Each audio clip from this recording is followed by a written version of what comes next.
Well, here we are in the goat shed today. It's Monday, October 4th, 2021. It's 19 degrees outside, which is around 66 degrees Fahrenheit, and it's a lovely, lovely spring day.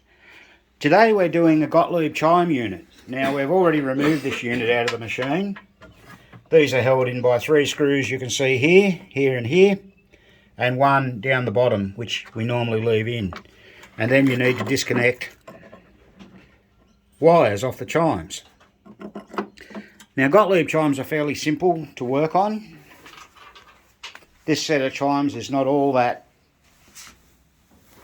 good in condition wise. So we've already cleaned up the frame, the tone box, and sort of put that back together. The tone box comes off with just 2 screws, hex screws, so they're easy enough to do. You have the plungers. Now, those plungers are the same as the plungers that go in a knocker unit and the bell units in any Gottlieb game. Often the nylon tip breaks off. You can buy those new. There's the coil brackets. There's the frame, other part of the frame where the coils actually go. Cleaned it up as best we can. Still a little bit of rust on there, not that worried about it. The main thing is cleaned up where the seal goes so that the new seal will adhere correctly. Pulled all the old coil sleeves out. They're all the old parts. Now you can actually see that all those rubbers have had it there. There's only part of a rubber. That one there's missing the whole top and bottom part. Those nuts will polish up on the buffer screws. So we've got now a Gottlieb chime kit to fit in that. That's a KTG Chime 1 kit from PBR. So that includes new washers, new grommets, and coil sleeves, and a new seal to put on the bottom for the rebound. If you don't have those rebound seals on, they sound really tinny. So you've got to do those. Some people actually use the grommets to put in those holes that go in the bottom of the bell plunger frames and like the knocker frames. You can do that. It's totally up to you what you've got available or what you want to do. So the chime bars themselves, we'll clean those in the on the buffing wheel. We'll use the hard buff to clean those. But the large bar has been just left floating around largely for years. You can see that wear in there. But the grommets should hang in there okay.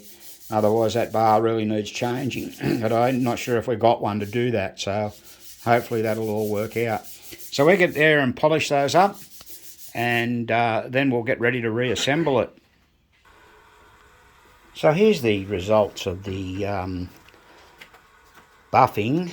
In this case we used a hard buffing wheel with soap, special buffing soap, and we polished the chimes then with a metal polish. We use the auto sole polish here. Did the same to the plungers. Cleaned up the brackets as best we can, they're a bit awkward. And you might remember you saw those nuts before, they were all not looking so good. Now they're all polished up as well. So now it's time to start assembling it. So we'll put the grommets in the chime bars. Then here we're going to fit 2 fibre washers on each of those posts. And then we'll affix the chime bars with the nuts. And then we'll put the coils and everything back together. Now, just to give you an idea of how those washers get worn down, the 2 on the left are the ones that came out of it, and they're sort of worn down almost to the size of just one of the newer ones. So, yeah, it's good that you get those washers in there. It makes a bit of a difference, no doubt. So there are the washers now in place on the top of the chime unit. So now we'll just get those grommets into the chime bars and we'll fit those on and put the nuts on.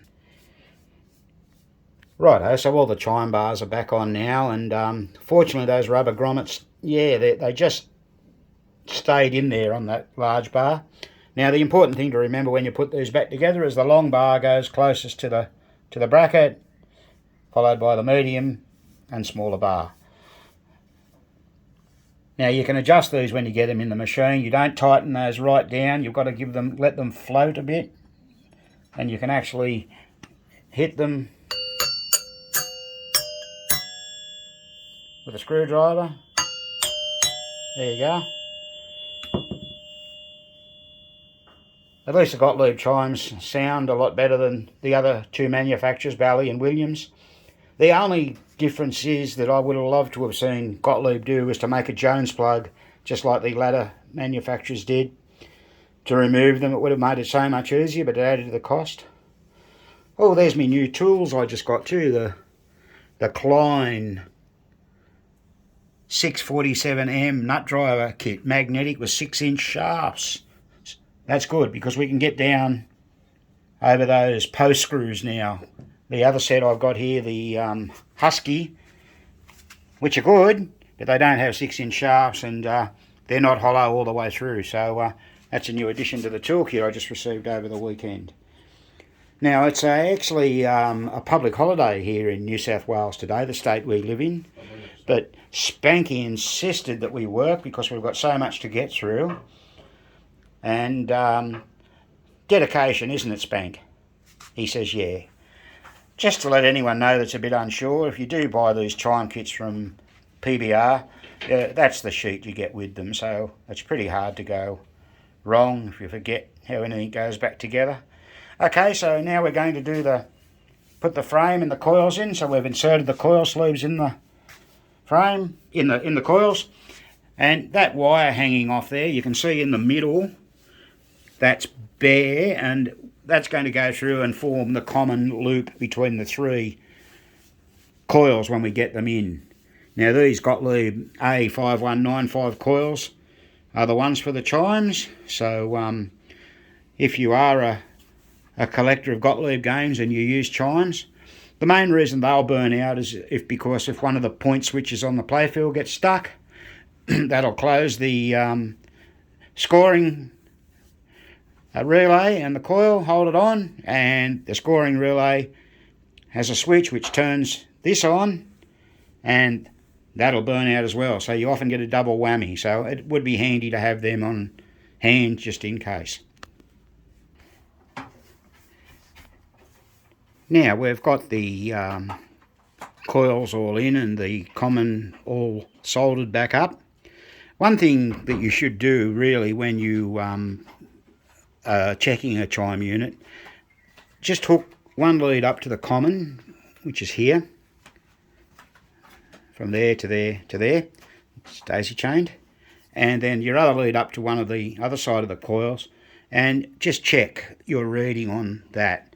Now these coils ohm out around 12.5. I mean 11 would be acceptable, a bit more than 12 is acceptable. There's the other one. Yep, she's 12.5. We actually checked these before we pulled it apart. This is just to illustrate to everyone what we'd like to do. Look at that, they're all 12.5 ohms, so pretty much they're good to go. It'd be a shame to put all that back together and find out that one was open circuit perhaps, or one was broken, or even burnt out. Sometimes they do look burnt, because they've been held on a little longer than usual, but they're still okay. So now we're going to put this box back on the machine, but before we put that back on, what we really need to do, and you shouldn't forget to do this, is to make sure that we put the plungers down. There's nothing worse than forgetting to do that. So put them in, they'll just pop in they go like that. We've actually already put the seal on the bottom. There you go. That's the one that came in the kit. So now we just got to bolt that on to the back of the chime unit itself. So now we have the chime box all reassembled. Looks a whole lot better than it did, I think you'll agree. It's worth the effort to polish those chime bars up, there's no two ways about it, and don't forget to polish them. There's the unit from the side. The coil's all back in, we've tested the coils. Now, it's interesting to note that you only need 3 tools to do a chime box. Okay, you need a flat blade driver, you need a 5/16 inch nut driver, that's for the nuts on the top of the chime bars there, and you need a 1/4 inch nut driver to undo the tone box, the nuts on the tone box under here. And that's all you need.